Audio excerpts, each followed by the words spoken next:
FM. It's January 26th, 2023. And I'm kind of titling this episode, The End is the Beginning is the End edition.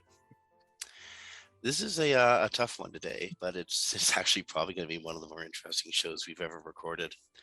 For me, it's going to be one of the more emotional ones because my longtime collaborator and friend of nearly 20 years is moving on to another phase of his career, and that move means it's time for him to leave the podcast we've made together each week for the past 17 years. This, my friends, is Dave Davies' last episode co-hosting Webcology. I can't think about, much less articulate, the number of changes we've experienced in our careers and in our lives during this time. We grew into and most of the way through middle age together. Dave and I started at Webmaster Radio hosting a show called The Alternative, sponsored by then the second or third tier search engine ExactSeek that looked at search engines that weren't Google. A year later, we started the Webcology show and have since looked at virtually every aspect of digital age marketing. Webcology gives us access to literally anything in search and virtually anyone that we wanted to talk to, and it's a tremendous privilege. Together, we've produced around 850 episodes, which when you stack them hour by hour by hour is 34 and a half days worth of content. No one actually knows exactly how many Webcology episodes are out there, but there's around 850 or so. We've conducted countless interviews, and for me, this has been the most productive working partnership of my entire lifetime. I want to take a second to thank you, Dave.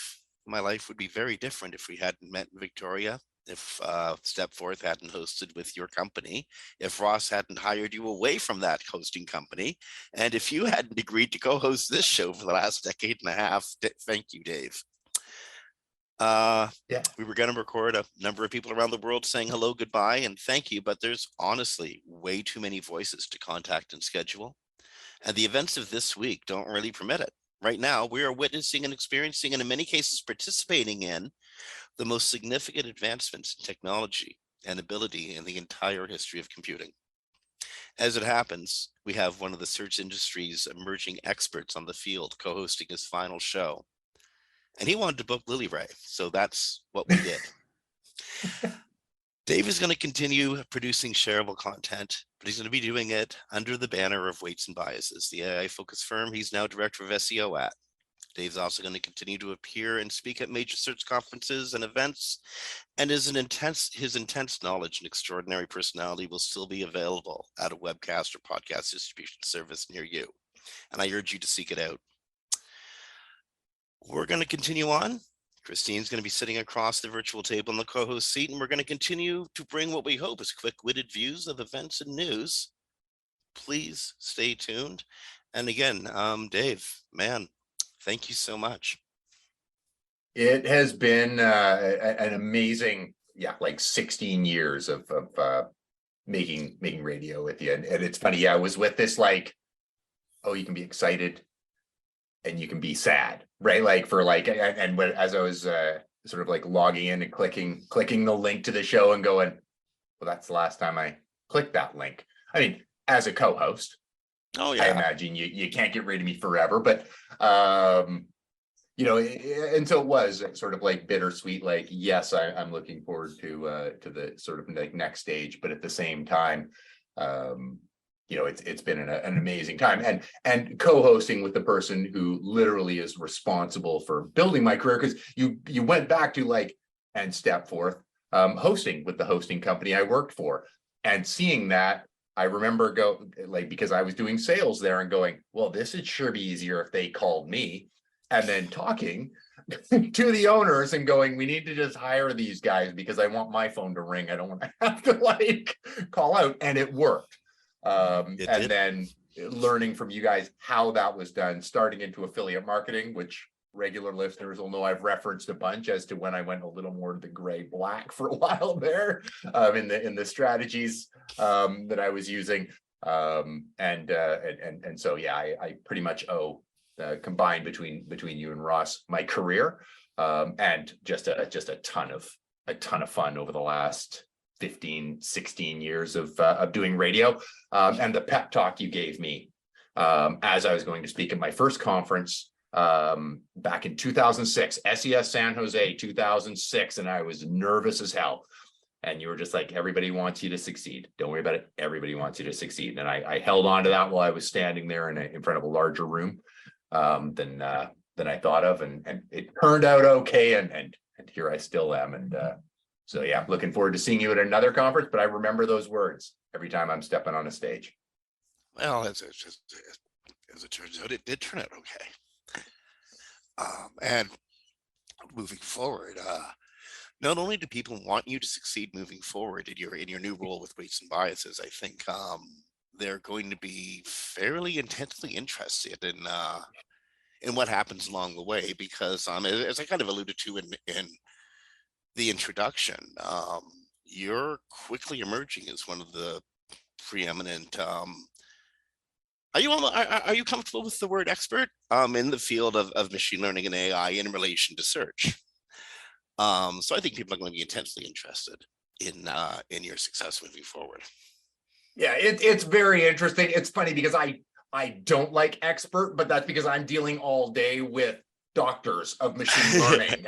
I'm just like, oh, I know, I'm just an idiot. When it comes relative to certainly relative to them, where I'm like, oh, okay, I can kind of explain GPT-3 to like my dad, but then when they're talking about it, I'm like, oh, there's so much going on with tokenization, I don't know. And that's okay, because I'm a marketer.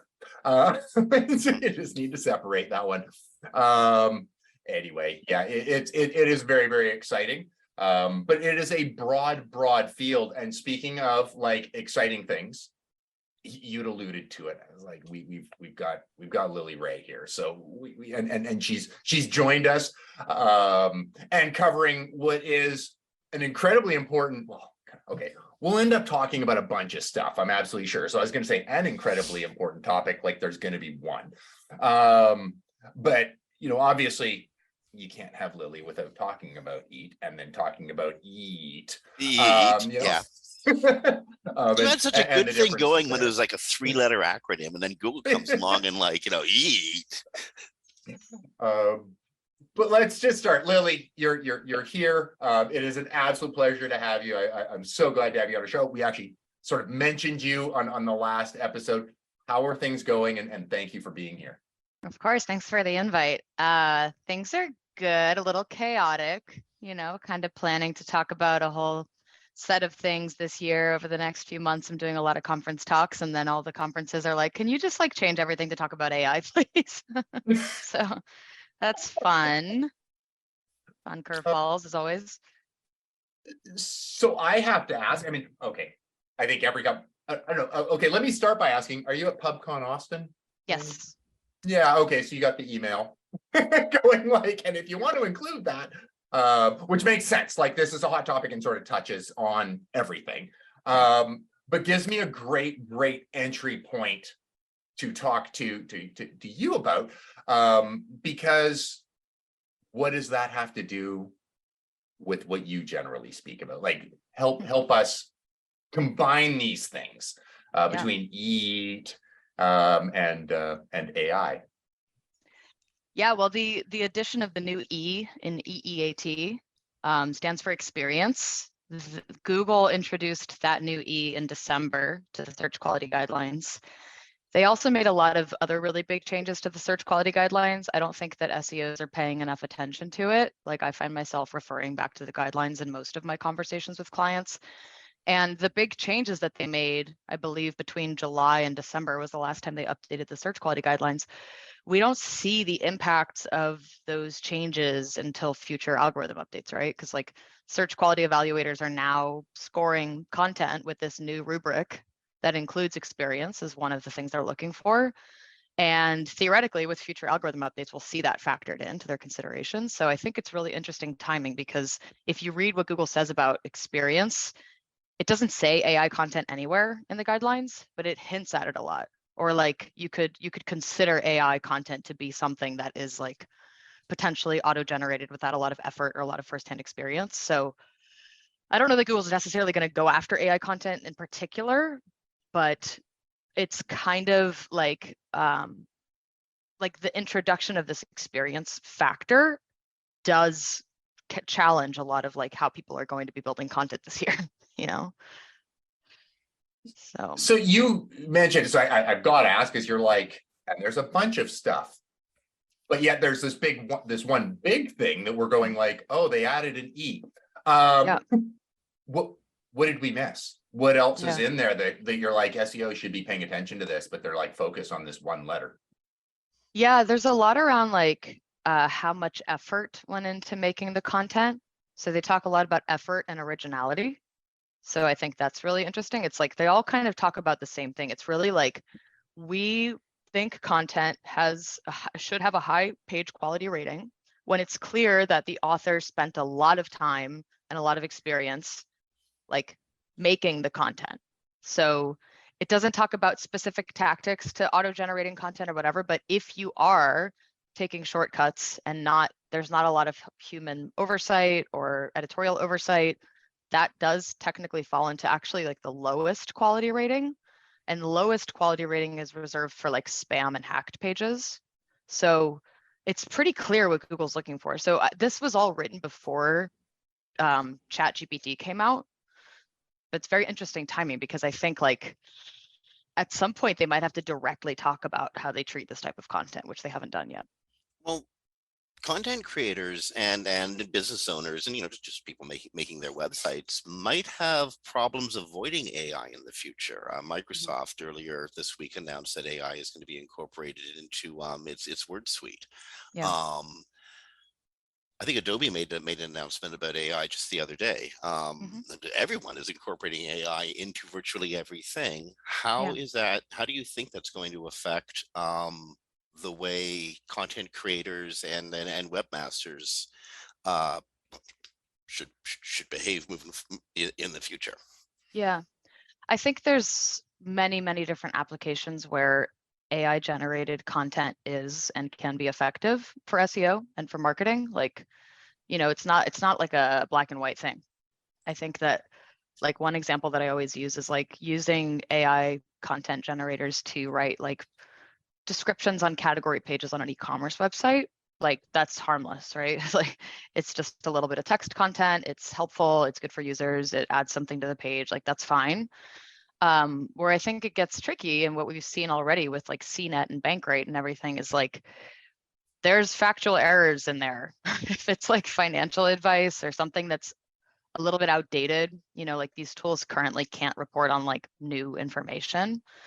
So I think there's absolutely many different use cases for it, and I think you can use it safely, but I wouldn't overhaul my content creation process. And me personally, and like the clients that we have at our agency, we're being very, very cautious with using these tools to produce content.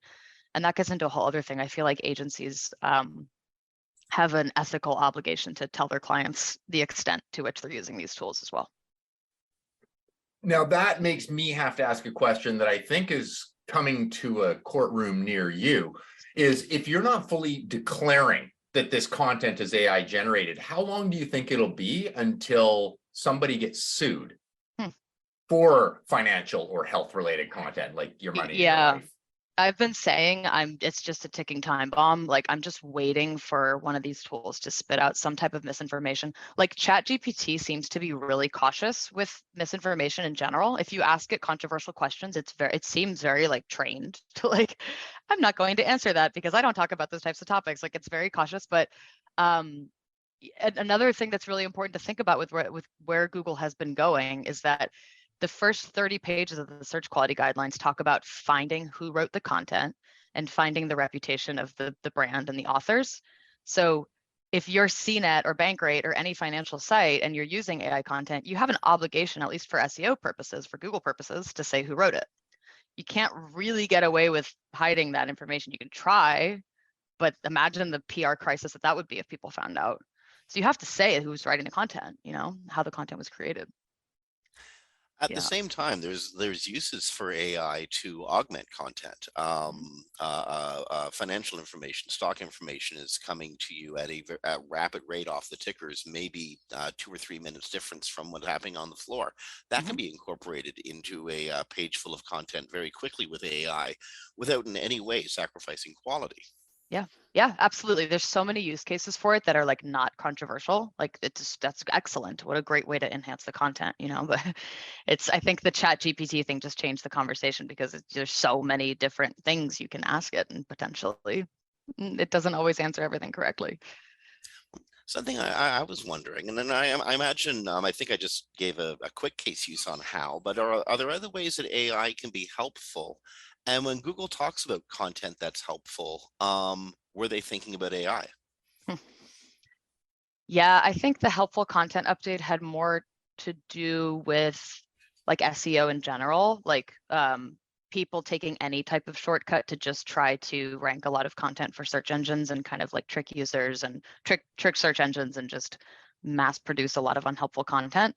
But I do think AI falls into that. Like there's more and more tools that are available to people to be able to create content at scale. Like last year, I think a really like popular tactic within the black/gray hat SEO community was like scraping people also ask questions and using AI to answer them, and just creating sites that did a lot of like scraping and just, creating FAQs and all these things. I've seen so many of these sites, and you'll see they get a lot of traffic in a short amount of time, and then Google catches on to it. And like, especially during the helpful content update and other spam updates, you'll see the sites like one by one get taken down. So I think it's a machine learning thing. The helpful content update is learning all these different tactics that people are using. And I think it'll be interesting to see this like cat and mouse game this year, where Google is hopefully or potentially getting smart enough to figure out when AI content is being used. And then maybe core updates will, take care of it if it's being used egregiously. Well, and again, given Google's often egregious use of AI content, it's I don't think it ain't what you do, it's the way that you do it, Mhm. that either gets results or gets you in deep trouble. Yeah. How are you using AI moving forward? At the moment, nobody's really using it because ChatGPT is at capacity all the time. So that's fun.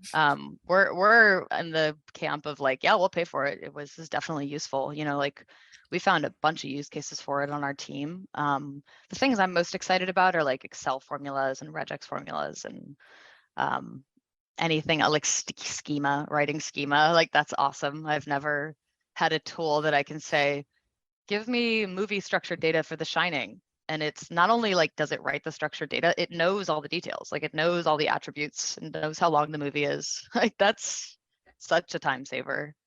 Of course, you have to check everything, but a lot of the back end work that we do as SEOs, I think is really exciting to use these types of tools for, but I would be very cautious about like, hey, client, we want to write an article about this and this thing, and ChatGPT did 70% of it, and we tweaked it. I'm like, if every SEO agency is doing that, every content creation agency is doing that, you're not creating valuable content. Well, yeah, there's obviously a threshold that is going to establish itself. I'm not sure if threshold's the right word, or uh, uh, bottomless pit, but something is going to establish itself as the place you want to rise above. It's going to be interesting seeing how that evolves. How quickly do you think it's going to happen? I mean, SEOs always jump on things. Sometimes use them well, sometimes bastardize them all to hell. Yeah. How long do you think this process is going to take before Google just starts going, whoa, yo, hey? Yeah. Well, there's the whole other elephant in the room, which is that Google is seemingly going to launch its own version of the product. So it would be a little bit hypocritical for Google to say content that's written by ChatGPT is against our guidelines and then launch their own version of it. So Yeah, but yeah, that's never stopped them. yeah, that's true. I mean, it's going to be a really interesting year. I think the next I've never been excited for core updates before, but I'm really excited for the next few ones because I think the internet's going to change really fast in the next few months, and it'll be interesting to see how Google reacts. But I don't know how fast it's going to happen. I think it'll probably take them another several core updates to really get a good handle on this thing. Okay, I think I know the answer, but it's got to be asked for our listening audience if nobody else. But I'm personally curious to hear your spin on it. Why? What do you think is coming in the next series of core updates that is making you think it's going to be interesting to watch and not horrifying? as an SEO and potentially nail biting? Well, for me, like any big changes to the search quality guidelines means that potentially we'll see different outcomes with future core updates because the rules have changed ever so slightly, even though it's just slight nuances in the language that it's changed. If the quality raters are now thinking about firsthand experience as part of the EEAT family, they're going to be rating content a little bit differently from that regard. And like, I sometimes write blogs or whatever, and like, you write about certain topics and you have experts writing about certain topics, and the reality is that they write differently when they have firsthand experience in the subject matter. I did a whole bunch of SEO talks last year that was talking about like, these are sites or blogs written by people who have experience doing a certain thing. So like if it's a pest control company, you have the pest control guy authoring the content and talking about all the different things that he sees in the field. That's very, very good content because he didn't have to use any SEMrush or anything else to write it. He's just writing what he knows. I think that type of content is going to be rewarded more and more. I think we saw that with the product reviews updates, and now I think we're going to see it with a lot more content because Google wants to be a little bit more like Reddit for a lot of topics because people are now just going directly to Reddit to get answers to things. So I like to think that, this whole EAT notion is actually just going to become even more important because they want human beings to write about their firsthand experiences, because another reality is that people don't, as it stands, people don't like reading AI content and they don't like knowing that it's written by AI. Now, and people can tell, which means there's telltale signs, which means there's a danger, right? Like Yeah. in using it for sure. Now we're talking and people are inherently selfish and self-interested. So my immediate thoughts, I'm sure most people's immediate thoughts when you see like Dolly or GPT chat or whatnot coming out is like, ooh, how can I use this? I mean, hopefully you're using it for like fun and stuff. But on the other side of the equation, if Google can build Sparrow, which is sort of like, I'm sure it'll get a different name eventually, but for our listeners, like sort of their version of Chat GPT, if they can build that, then clearly they can construct that language, which means they've got a mechanism that they could probably deconstruct what Yeah. you're seeing. How prevalent do you think their research right now into that is? And you sort of touched on it earlier, but how much at risk? Like, where would they judge us and where would they not in using AI generated content? Yeah, I think at the end of the day, it's going to boil down to how users feel about it. So we've seen some evidence over the last few weeks with a lot of this stuff making headlines that people don't like reading it. Like it doesn't land well with users currently. And now we're getting some PR situations, like the content is factually incorrect. So that's not helping the reputation of AI content. So if Google gets into a situation where they're ranking tons of content really well that was written by AI, and users hate it, like that's not good for Google. So I think that they might double down on the EEAT factors that prove that someone's human and that they actually have firsthand experience. And part of that might require like, using technology to figure out how much of the content was written by AI. And to your point, every time any technology comes out, we have to imagine they're ahead of us and being able to like reverse engineer it.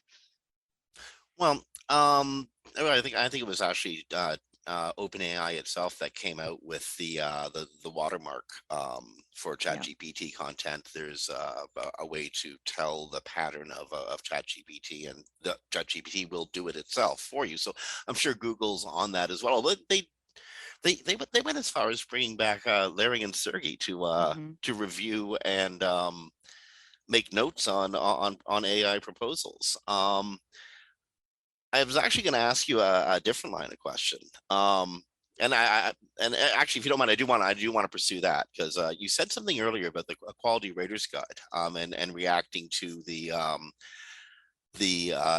new edition of the experiential E in EEAT.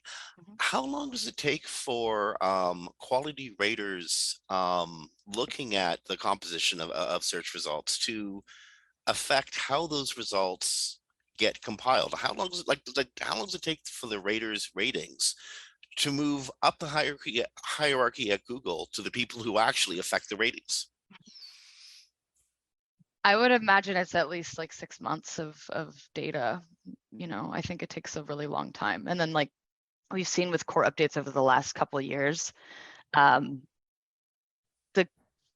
a site will move up and then it'll move down and then it'll move up and then move down. It's like they're testing things. They didn't quite get it right. Maybe they're adjusting things. So there's a lot of sites that get into this gray area of like moving up and down every time.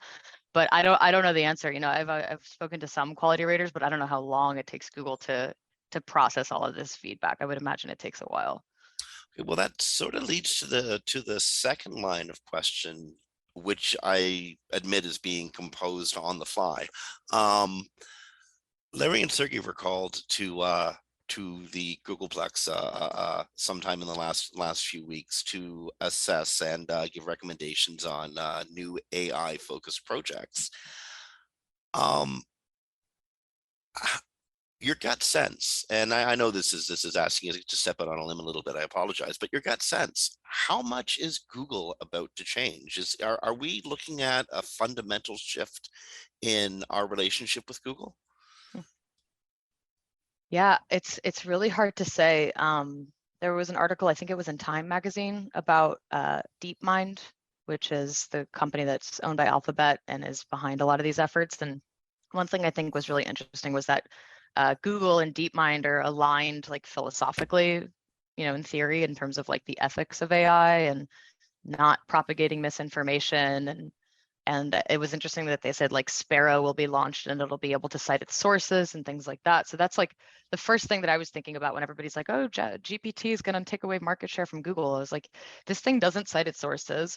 In fact, when I posted that on Twitter, a bunch of people were like, oh, you can just ask it to cite its sources. This was crazy. I don't know if you guys saw this, but if you ask it to cite its sources, it makes up sources and some of them don't exist. Like it said, this is Rand Fishkin's guide to EAT on Moz.com. And it was like, he never wrote that. It just made up an article. No, I had understood that was because Rand was most likely to be cited. Right. He's been cited by everybody for everything for Like so long, so right? dangerous. It's so dangerous. So I don't think Google is going to be launching anything until it's like 99.9% foolproof with that type of thing. So, or maybe it'll just do certain things like recipes or something that's like harmless. But we're already seeing Google answering a lot of questions with the knowledge graph and featured snippets and everything. So this is probably just going to be another layer of that. But because they're so focused on fighting misinformation and information accuracy, I have a hard time believing that they're going to stop surfacing, authoritative listings and linking to the sites that they got the information from. And that's fundamental to how Google works. A thought that keeps rolling around the back of my mind through this whole conversation is the two-word phrase, this iteration. Mm-hmm. So this iteration of AI does this. This iteration of AI that Google's looking at might do this and that. Douglas Copeland, the author Douglas Copeland, coined a phrase, acceleration culture. And I mean, our careers are the epitomes of acceleration culture. Does AI scare you? You're beyond being an SEO, you're also a musician and an artist. And AI is making massive inroads into both visual and experiential art and into music. Does that keep you up at night? Or is it an opportunity? It's an opportunity and it's really exciting and it's kind of thrilling and interesting to see where it goes. But it does definitely scare me in the sense of like, I don't trust humanity to do a good job taking care of like all the people that this is going to take their jobs. I don't see how we're going to manage that aspect of it. So that's the part that scares me. Yeah. Sam Altman was speculating on a guaranteed annual income, and I think he even got to the point of saying, "Look, just bill me, I'll pay it." In the US, I don't know. Like if this was Scandinavia, I'd be like, "Yeah, totally." But I don't know. In this culture, I have no idea. Well, indeed, the idea, the logical idea. This might be a Bill Gatesism, tax the machines. Yeah, that seems logical, but will that actually happen in this timeline reality? Well, another thing that's interesting to think about too is like, I thought about this cycle as well. Like the first thing when everyone's like, oh, GPT is going to take away Google's, take away market share from Google. It's like, okay, so let me get this straight. the sites that are providing the information that this thing is trained on are creating this content because they have a financial incentive to create the content. When that financial incentive goes away, they stop creating the content, and then the information accuracy of these things gets even worse. So like someone has to be incentivized to be writing this content.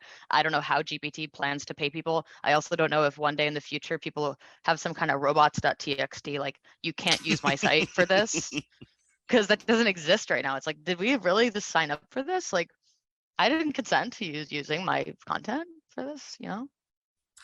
Well, yeah, that's been a bugaboo of internet creators since day one. I remember, Dave, you must remember me in the Stepforth offices throwing stuff across the room because someone had scraped my article and it was, being republished on some sites that had all this, it was I've done the maddening. same thing. So maddening, yeah.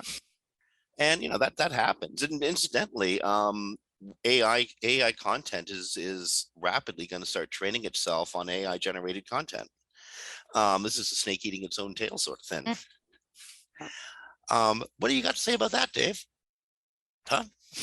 I take personal blame You for should. it. Actually, I'm sorry. I mean, all I could sort of think of, like, I so wish I was back in my like gray hat, black hat affiliate marketing days. Like, that's not to say I don't like what I'm doing now, but I'm like, oh, and when Sparrow comes out, like, what if it was more accurate? And I went, oh, okay, I'm gonna get Sparrow to generate this content, and then go, okay, GPT-3, summarize this content so that it then changes it from something that they could detect, and see if Google could figure that one out down the rabbit hole there. But that's a different aside. Something you brought up, Jim, and it's on the thread of it, like sort of the, do you feel as an artist sort of challenged by this?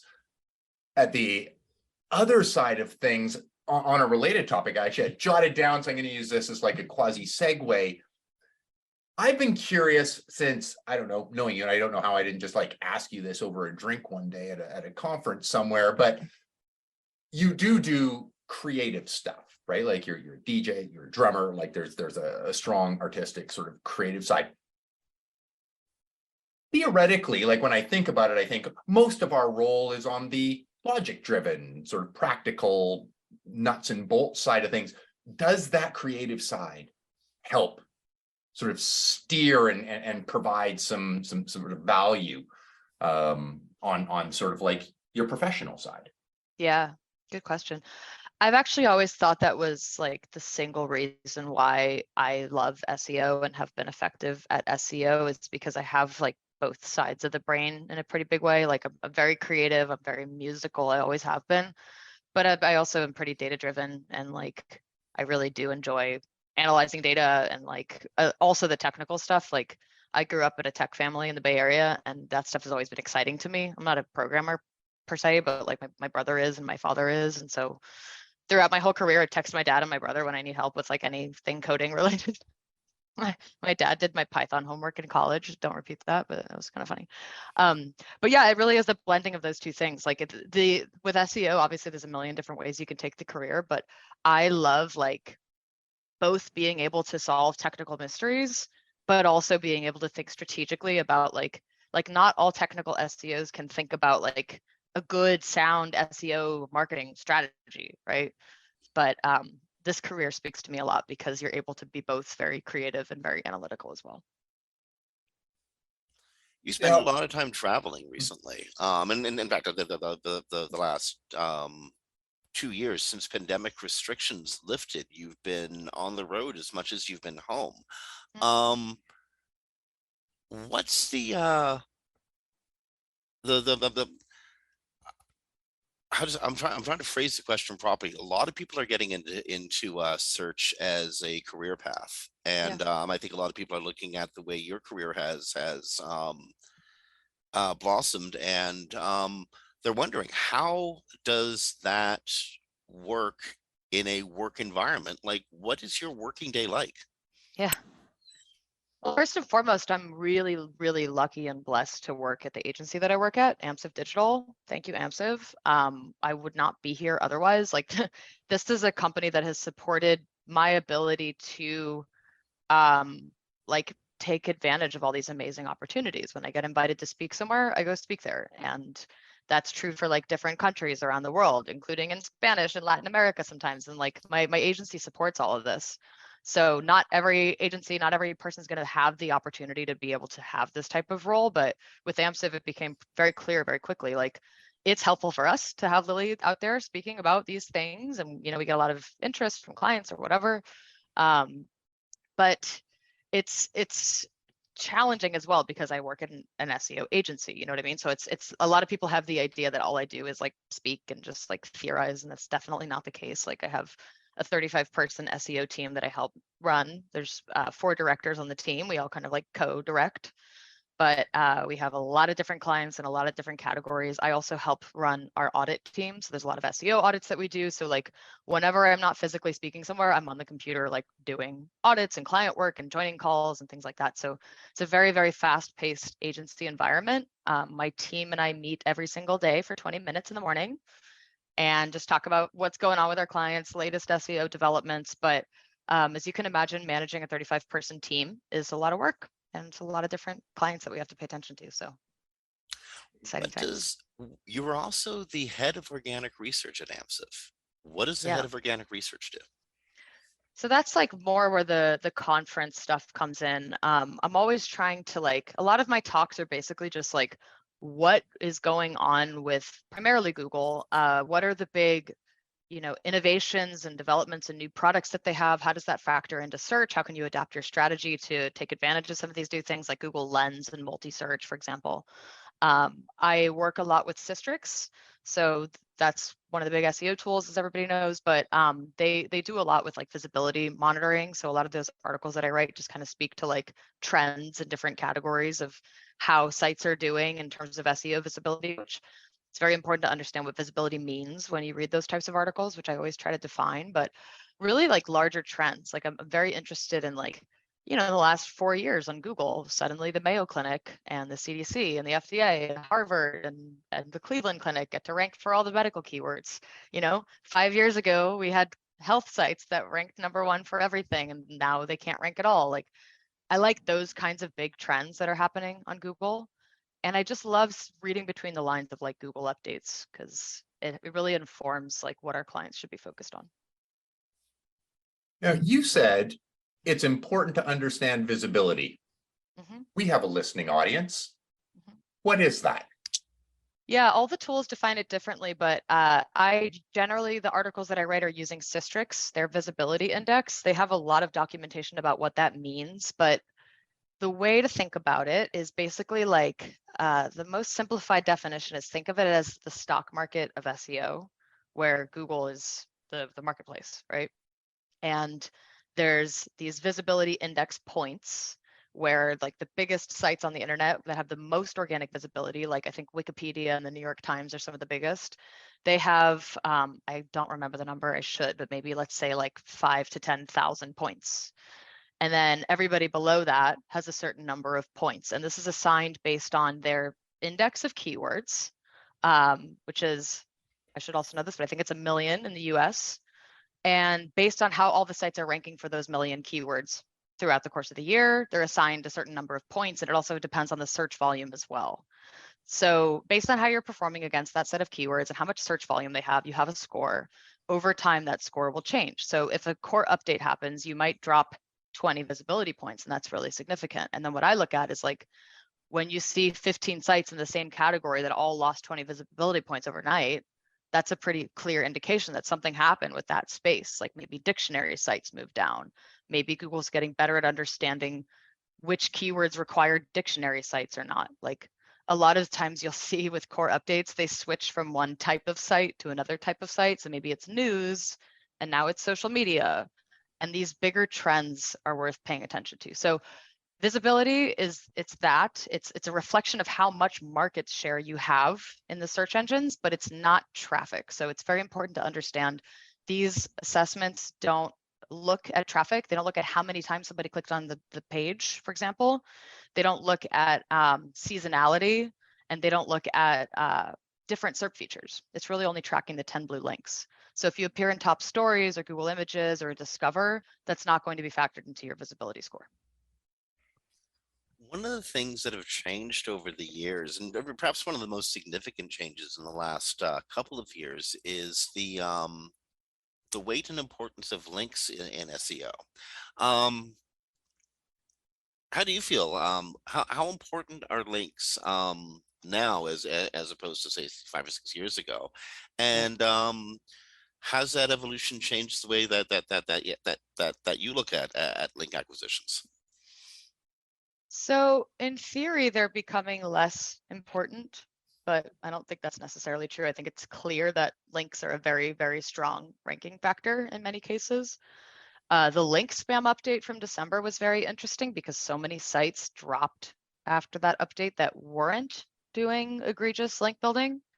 And a really interesting way of thinking about that was Google just neutralized a whole set of links across the internet. So even if those links were pointing to somebody linking to you, you can still feel the impact from that. So I like to never encourage clients to ever do any type of link building that's against Google's guidelines, even a little bit, because they obviously get smarter and smarter over time. So like whatever short-term gains you're going to see from it, if you're willing to have your site crash and burn and do a new one, go for it. I don't work on those types of sites, but like, for our clients, generally speaking, we don't make link building a huge part of our SEO strategy at our agency because that's not what we do. I like to say, like, there are other agencies that we recommend. That's what they do. They pick up the phone and they call journalists all day. It's not SEO, it's PR. So we can help them come up with the strategy, with the content strategy, creating the thing that we think is going to get a lot of links and working with them on that. But when it comes to picking up the phone and trying to get the links, I think that that's more of a PR effort than SEO, but it's important. It's important for most sites. Yeah. Another thing that you noted was the way that Systrix created the visibility score. And maybe the SEO metrics are amazing. You can mix and match so many different factors to come up with a metric that suits the needs or the reality of any individual client. Mhm. Um,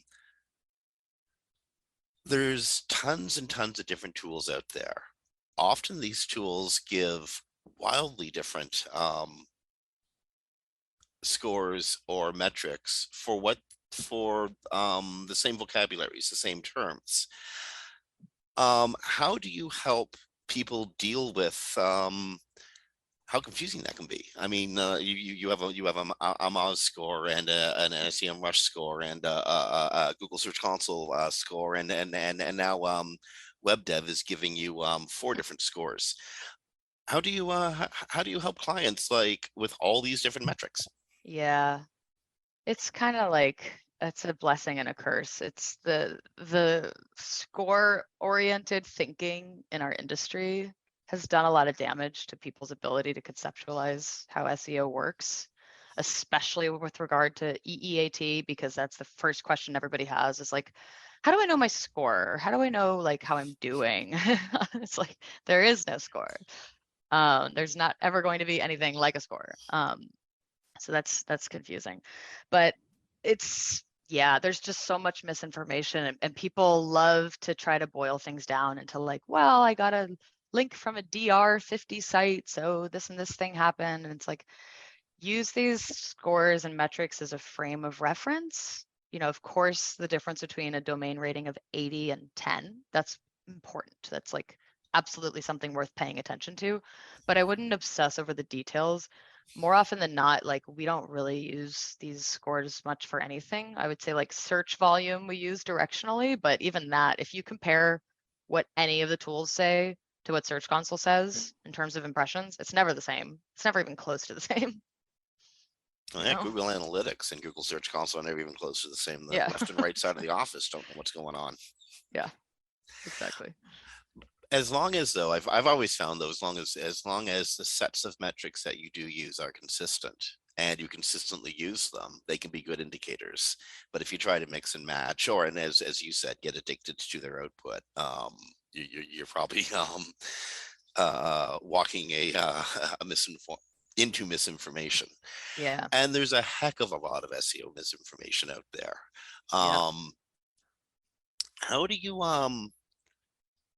how do you sort? Like, there's so much to take in. I asked you about what your working day is like. The first hour and a half of my working day just involves reading, and 60% of what I read is completely non-factual. It's posing as fact.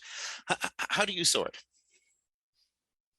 Um, I have a few trusted mentors that I really, really trust. So if anything is confusing, I'll reach out to them. You know, I've been really lucky to be able to like befriend a lot of my like SEO idols in the past several years. You know, I used to be like the kid at conferences that was just sitting there like, oh my God, maybe one day I'll meet Cindy Crum. Now it's like Cindy is my buddy, you know, like we're friends, like we speak together. And so like it's amazing that our industry is as open and generous as it is. Like I speak to friends outside of the SEO industry and they're like, you guys have dinner together? Like, yeah, like not only that, like we're all good friends. There's a lot of us and we're friends all over the world. Um, so if there's ever anything I'm unsure about, it's a really amazing thing to be able to like reach out to friends and mentors outside of the company. Um, that's been a really big asset for me. So I follow people on Twitter. I definitely don't take everything at face value. I do look at who the authors are for certain things. Sometimes authors have an agenda. How's Yeah. your relationship with becoming one of those mentors? Well, this has been a whole crazy journey. It's been really cool. You know, it's like I there's definitely like an old guard and kind of like young blood in the SEO thing happening. And I think I'm kind of somewhere in the middle. I don't know, maybe more on the younger side. I think people see me as younger, but like I kind of feel like I've been there for a while. I was just kind of quiet for a while, but that's been interesting too, because it's like suddenly there's all these new young SEOs that are like really excited and want to speak at events. And I feel like in many cases, I serve as like kind of a mentor for a lot of them or like an inspiration, which is like so cool and so exciting. I love to see like more women speaking, more diverse speakers, like all that happening is really cool. But it took a while for me and I still have imposter syndrome. I still like, what you guys want to hear from me? Like that's, I'm just a person doing SEO at a company, but turns out when you do SEO all day, every day for 10 plus years, you start to know what you're talking about a little bit. We were chatting a bit ago about like it was on metrics, and then we were talking about trends. And I mean, just to illustrate, I actually got a number this time, like 3 days ago I did, but like according if you look at the averages, Google will tell you Chat GPT should get 480 searches per month. Like that's what they're pretty sure it's getting That's right now. amazing. Yeah, it was giving me like nothing a couple days ago. So just for context, They like went all from data 0 is to live. 480. My goodness. Yeah. So you look at the average and go, okay, that means tens of thousands. That's a little more like on point with what I might expect. Someone You know, manually messed with that search volume for sure. yeah, probably. So I mean, and that's where you get into the lie, right? Like that's averaged over 12 months. Well, it spiked for 1 month in the data. So now you multiply Right. that by 12. Now you're at something closer to what we might think of. But that got me thinking like from your path and you've been doing something like you speak a lot and you've been speaking a lot for years. So when you think back, well, like when I'm thinking of trends, if you think back to that first deck you made and your topics have been kind of similar, and then you look at the progression of them to today, like the one that you've just prepared most recently, you know, what you're going to be doing at PubCon, what does that tell you about the future? Like what trends could you think of from your sequence of decks that make you go, oh, okay, this is making me see a little bit more about where we're going? Yeah, it's a funny question. You were actually there for my first real conference talk. We spoke Oh. together. Yeah, it was SMX San Jose, I want to say. Um, honestly, it's like a lot of people say, not much has changed. Like, you know, when you approach SEO the way that I do and my team does, which not all SEOs do, but we use Google's guidelines as the framework for how we approach SEO. The extent to which things change has to do with how much Google changes. So how much the algorithms result in different, you know, different sites ranking, or whether Google launches new SERP features or new products, like that stuff always changes. But fundamentally, the approach doesn't change. You know, I think like EEAT is something that is always evolving and it's always becoming more competitive, and sites are getting better and better at displaying those signals. So you have to become more and more creative with it, and your content has to become better and better. So it's not like the work never stops, but I think conceptually, I've been saying the same thing for a long time. Like I actually was like black hat before 2012, and I didn't really know what I was doing, but I was buying a lot of links and it worked really well. And that was the last time I did that after Penguin. So, you know, my approach hasn't changed since then. Now I don't want to get in trouble anymore. That was awful. See, I find that really interesting though, because it actually was something I meant to comment on earlier, because I loved the way you framed it, just the sort of ethics around it. And this is just because it matches mine personally, not because it's actually right or wrong. But you had commented basically non-judgmental on the sort of black hat, and Yeah. which I think leans to the guidelines aren't laws, right? Like these aren't right Do or whatever you wrong. want. It's just the Yeah. path to Google. You do you and decide your sort of risk, right? Like if you're Yeah. whipping through sites and going, yeah, I've got like 10 more coming up behind this one I'm burning to the ground. Yeah, I mean, we get a lot of clients who have been burned and they come to us and their businesses that have been destroyed by Right. shady SEO companies. So that's pretty terrible. But Yeah. if it's you just testing things and you want to like see how long you can get away with it, I mean, I can't stop you. Like that's go for it. Right. Yeah. Yeah, and then it's victimless, right? Like Right. you're hurting Exactly. you, like go nuts. Yeah. Now that So we've, and it's sorry, go ahead. oh no, actually, Dave, please finish your question. I got one that'll go a different direction. No, go for it. Well, now that we've broached the subject, there is a lot of judgmentalism in SEO. And Lily, recently you were singled out for a choice of conference in Thailand you were going to speak at. Now, Yeah. I honestly don't care what conferences you speak at. I think you should speak anywhere you damn well please. But how does that affect you? How does that like people are pointing fingers and saying this or whatever? How do you deal with that? Not well, if you want to be, if you want me to be honest. I I wouldn't. mean, you know, like I tend to take Twitter drama personally, way more personally than I should. Like I hate disappointing people. I hate when people question my ethics and my morals. I'm like, you don't even know me. That's not fair, you know? So it's hard because you're always trying to do, I'm always trying to do the right thing. And like I really do. But not everything is up to me, you know? So I'm not the one creating the conference. I'm just trying to do what's best for my agency and me and everybody else. So that was just a situation where I was like, I just need to remove myself from this because it's way too much drama for me. And hopefully they fill my spot with someone deserving and diverse and all these things. But like, it's tricky, right? Because it's like if I were to say no to every event based on some ethical framework, I probably wouldn't speak very much. Indeed, Yeah.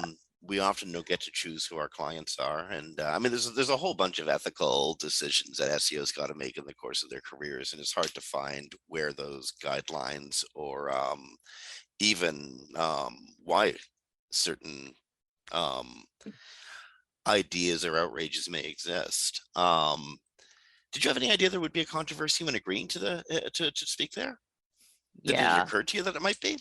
Oh yeah. There's a lot that happened behind the scenes that people don't really want to, they think they know, but they don't.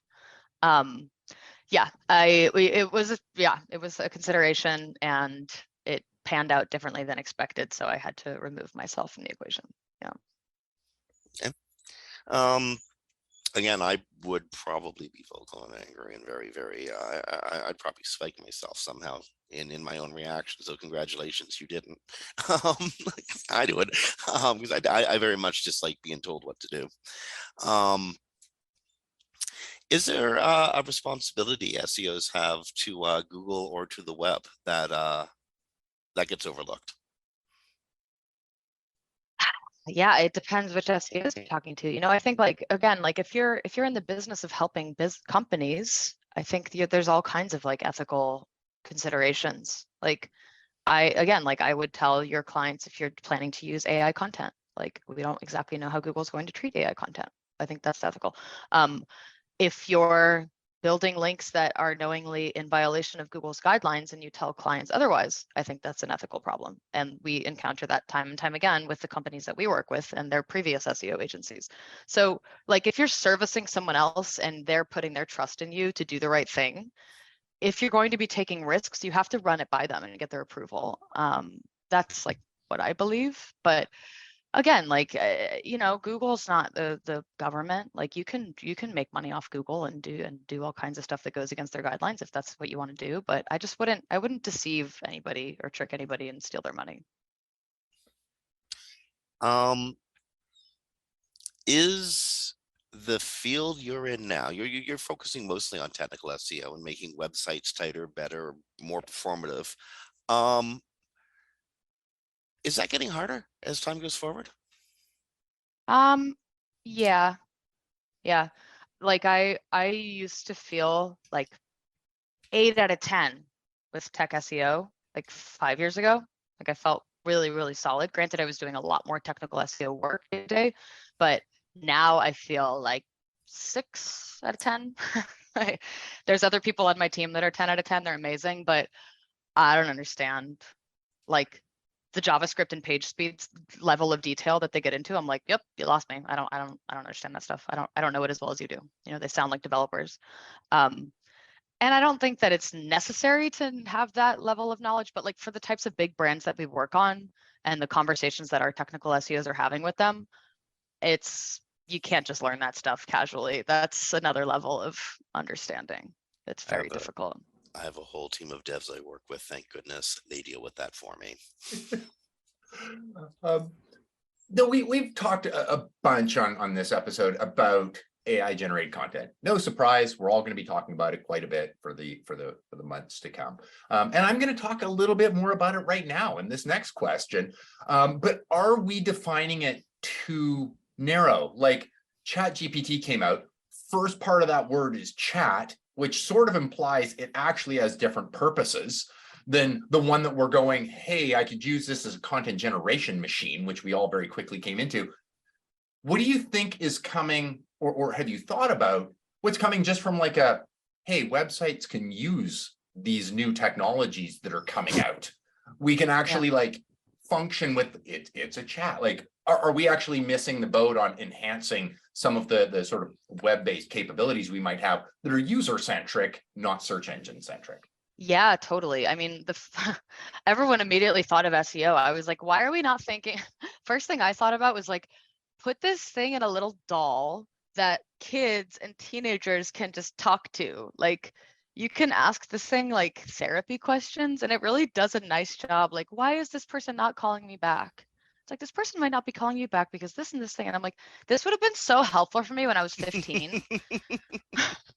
Like, this is a friend. Like, this is actually someone people can talk to. So aside from all the marketing, like ways to make money off of this thing, I'm like, put this thing in someone's home as like a nice, like, I don't know, there's so many ways it can add value to people's lives. Write poetry, read bedtime stories. You know what I mean? It's like, think about those applications. Good ones. I love that. Yeah. I really don't want this show to end. This is one of the shows that I want to have go on all week long, but it can't. And as I said at the beginning, all great things do come to ends. Lily Ray, thank you so much for spending time with us today on Webcology. This has been a really fun conversation, and you've been really generous with your time and information. So thank you so much. You're welcome. Thanks so much for having me. Good luck in your endeavors, Dave. Hope to see you around soon. See you in Austin. See you in Austin, yeah. And Dave, man, this is last few minutes, dude.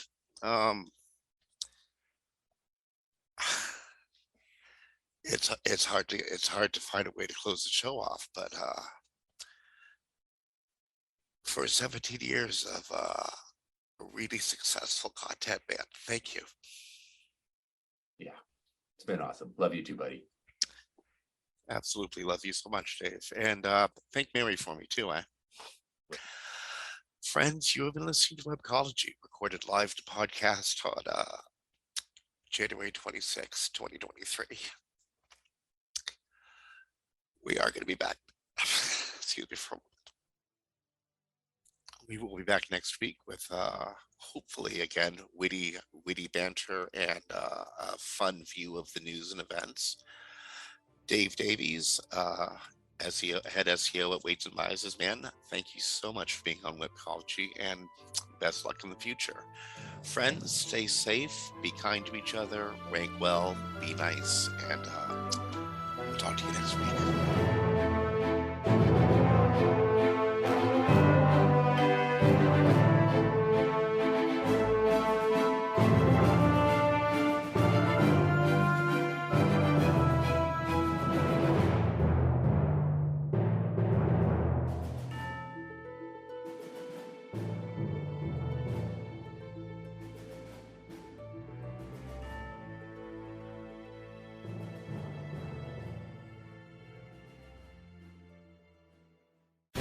The opinions expressed on this program are those of the guests and hosts and do not necessarily reflect those of webmasterradio.fm's management or sponsors. Any rebroadcast or redistribution without authorized consent of webmasterradio.fm is prohibited.